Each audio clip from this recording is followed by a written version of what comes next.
کوئی تو ہے جو نظام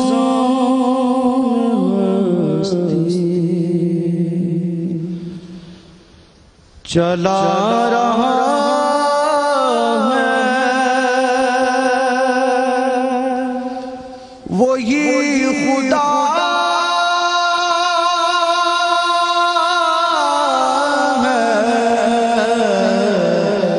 دکھائی بھی دینا نظر بھی جو آ رہا ہے، وہی خدا ہے، وہی خدا ہے، وہی خدا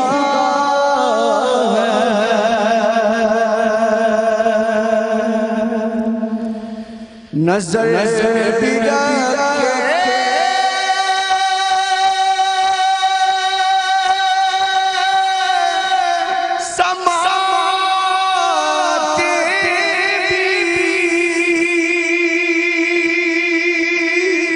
وہ جان لیتا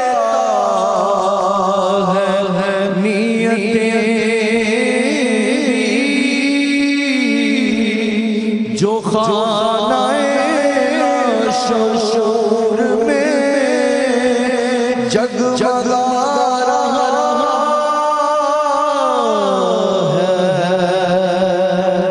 وہی خدا ہے، وہی خدا ہے، وہی خدا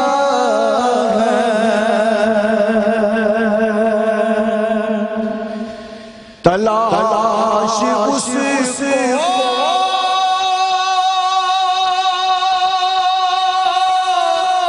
نہ کری بتوں میں، وہ ہے بدلتی ہوئی رتوں میں، جو دل کو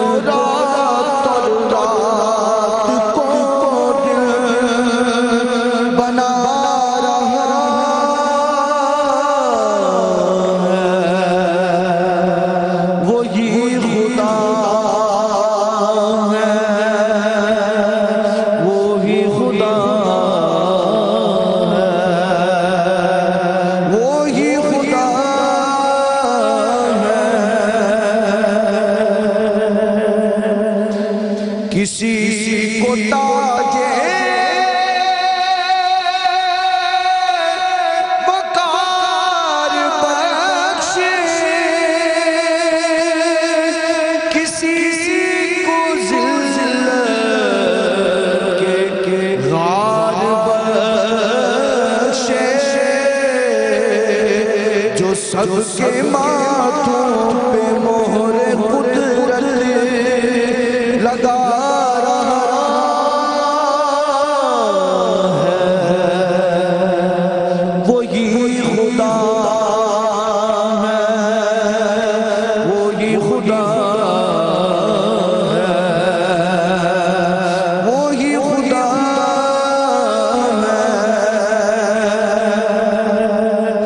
سفید اس کا سیاہ اس کا نفس نفس ہے گواہ اس کا، جو شعلہ جان جلا رہا ہے، بجھا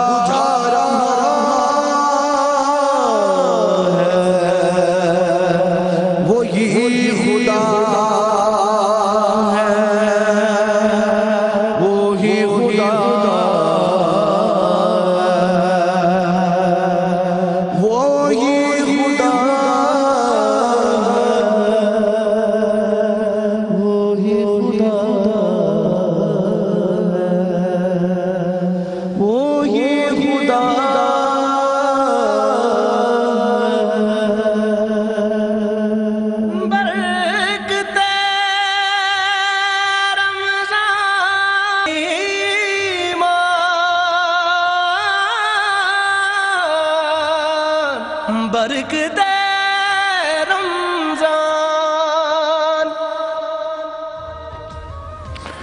اعوذ باللہ من الشیطان الرجیم، بسم اللہ الرحمن الرحیم۔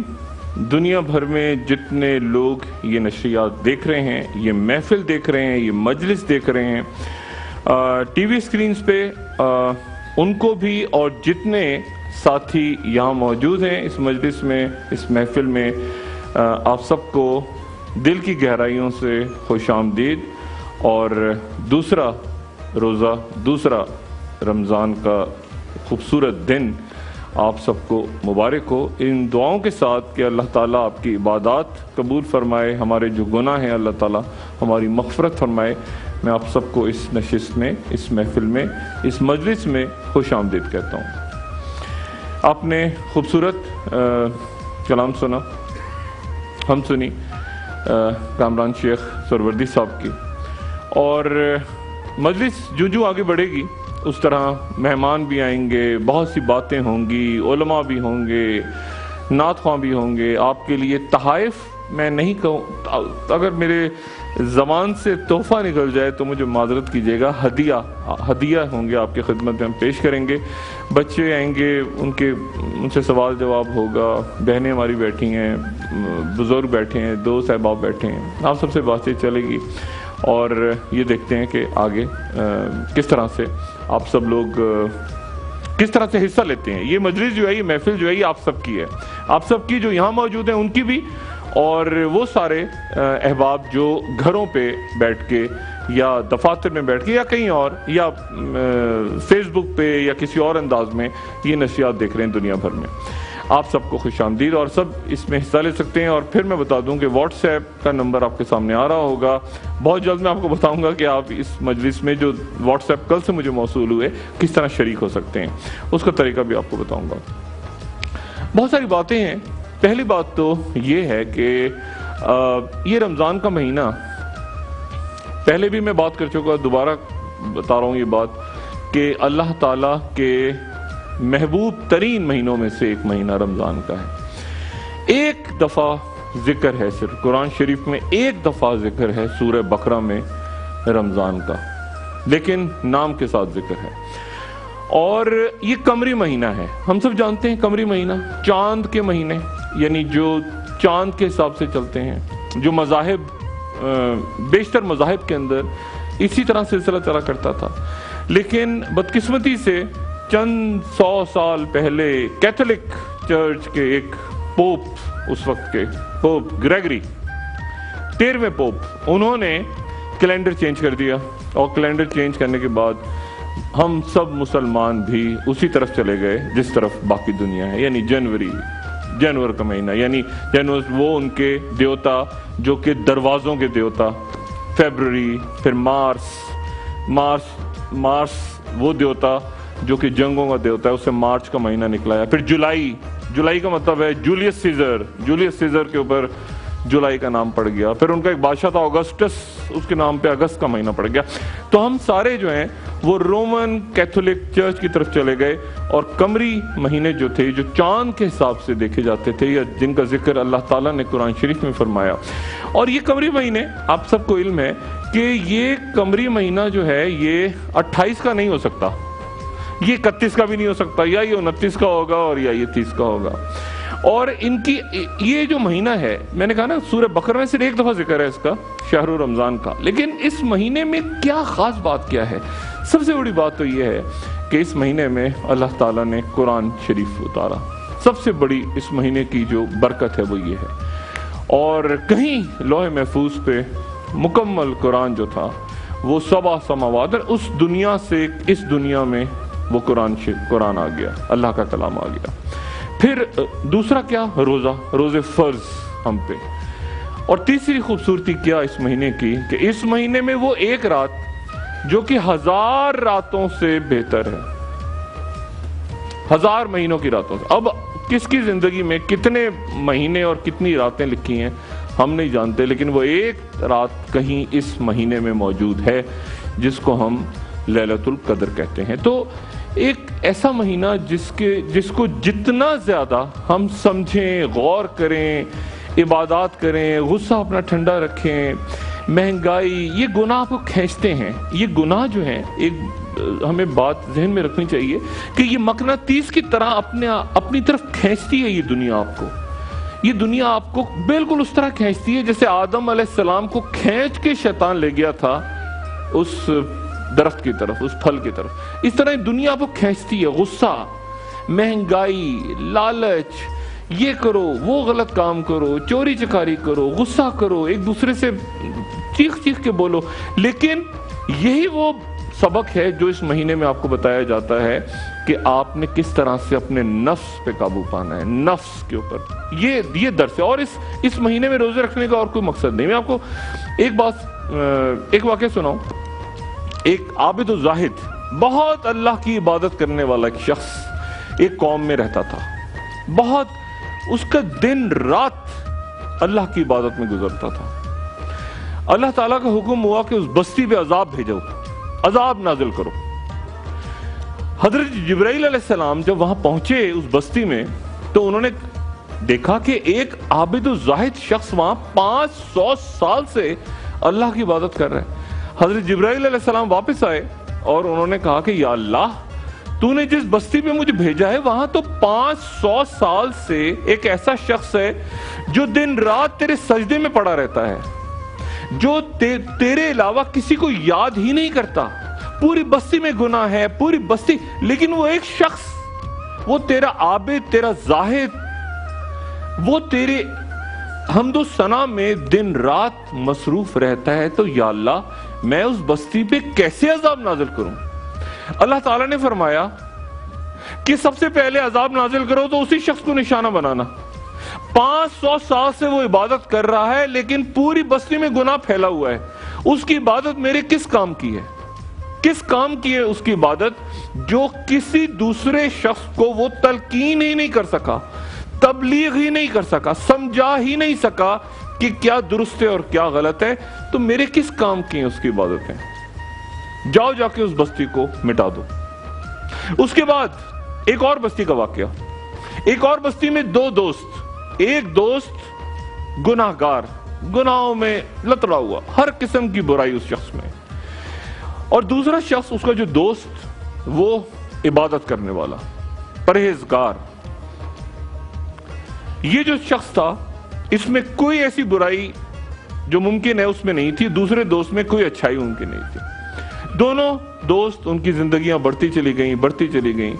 اور جب ان کا آخری وقت قریب آیا تو جو اچھا، جو نیک، جو عابد و زاہد تھا، اس نے اپنے دوست سے کہا کہ دیکھو بھائی، میں تو جنت میں جا رہا ہوں، تم تو اب تو اچھے کام کر لو، زندگی کے آخری حصے میں پہنچ گئے ہو، اب تو کچھ ایسا کر لو کہ جنت میں جاؤ. دونوں کی جان اللہ کے حکم سے فرشتوں نے قبض کر لی. جب بارگاہ میں پیش ہوئے دونوں، تو جو نیک عابد و زاہد تھا، اللہ کے حکم سے فرشتے اس کو بالوں سے کھینچتے ہوئے جہنم کی طرف لے گئے. پوچھا فرشتوں نے کہ یا اللہ، یہ تو عابد و زاہد بندہ تھا، اس کو کیوں وہاں لے کے جا رہے ہیں آپ؟ تو اللہ تعالیٰ نے کہا کہ یہ تو دنیا میں خدا بنا بیٹھا تھا. یہ تو بتا رہا تھا کہ میں تو جنت میں جا رہا ہوں، بھائی تم نے جہنم میں جانا ہے. تو یہ تو زندگی میں خدا بنا بیٹھا تھا.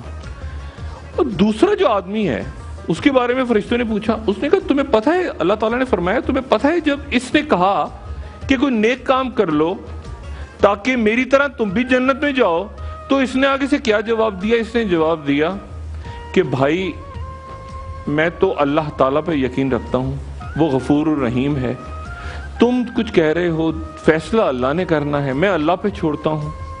اور کیونکہ اس نے مجھ پہ فیصلہ چھوڑا، دوسرا دنیا میں خدا بن بیٹھا تھا، اپنی عبادتوں کی وجہ سے ظاہر کرتا تھا لوگوں پہ کہ میں کتنی عبادتیں کرتا ہوں اور میں تو جا رہا ہوں بھائی جنت میں ہوں، سیدھا تم اپنا دھیان رکھو. اس طرح کی باتیں کرتا تھا.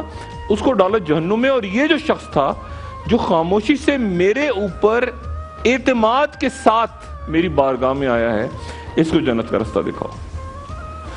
بات یہ ہے کہ ہم نے اپنے نفس پہ قابو پانا ہے، دوسروں کو ہم نے جج نہیں کرنا، دوسروں کا فیصلہ نہیں کرنا، قبر میں ہم نے خود جانا ہے. یہ بات میں پہلے بھی ایک دفعہ کہہ چکا ہوں, میں دوبارہ دہرا دیتا ہوں کیونکہ بہت سی باتیں بار بار دہرائی جائیں تو شاید ان کا اثر ہوتا ہے.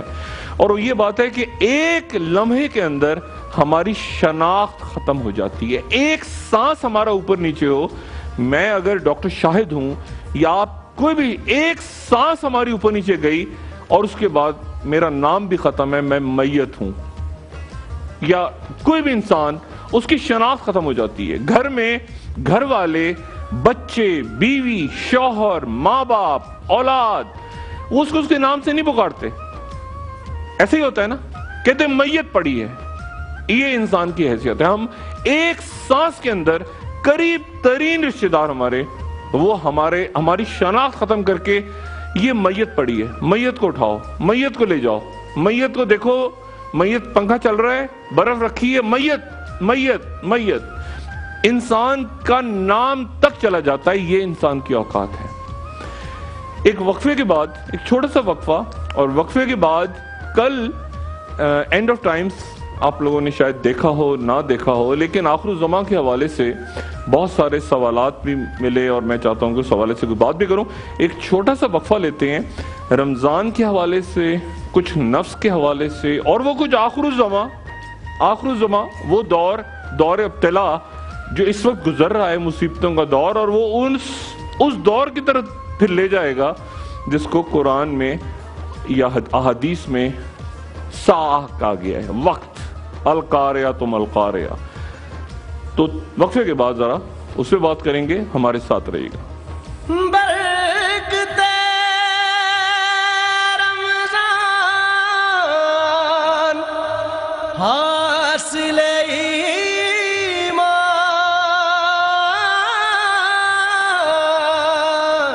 برکت